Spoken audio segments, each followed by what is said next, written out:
cognitive skills are extremely important in enabling strong test performance. So I'll just give you a few that relate to this. So one that is fairly obvious is long-term memory. If long-term memory is low, what happens is kids study for the test. The night before, they often know it cold. They go in the next morning and then perform poorly on the test. They can't retain the information. That's extremely frustrating and discouraging for kids because they put all this effort into learning and then it's somewhat of a leaky bucket. They can't reproduce it when they need to on the test. So long-term memory is really critical. Working memory is different. Working memory is our in-the-moment ability to hold our thoughts. Think of it as the Post-it notes on your child's brain, holding the information there while they need it. So working memory affects test performance because problem solving, for example, like math, often requires your ability to hold your thoughts while working through a problem.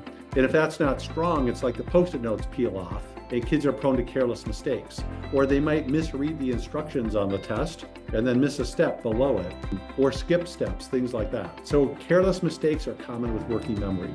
Logic and reasoning is a critical test-taking skill in several ways. One is being able to understand the content enough to be able to apply it to maybe a slightly different question or the way the problem is presented. And if a child has low logic and reasoning, they may know the steps to solve a problem, but not know why, not be able to reason through, oh, I need to make these changes or these nuances. The other is there's kids who have low memory, but because logic and reasoning is really strong, they can actually do quite well on tests that are multiple choice. Because part of logic and reasoning is deductive reasoning, right? Being able to figure out, well, it must not be these two, it must be this one. Now, if logic and reasoning is low, it's the opposite, where they lack that ability to strategize that way. And then processing speed is a really critical testing skill, especially for timed tests, which most of them are.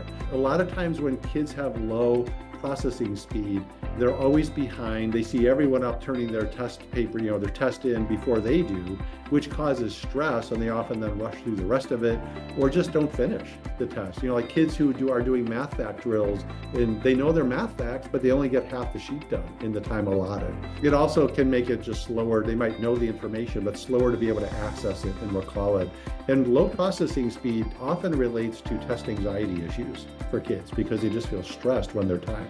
And then lastly would be auditory processing, which drives reading skills. So if reading is poor, kids are going to misread directions. They're going to probably read too slowly, which then causes them not to be able to finish their tests in time. So if you have a child who struggles with test taking, give us a call because we can assess their skills and see why. Like, what's the root cause as to why they're struggling with test taking? And more importantly, strengthen those skills so they can really excel.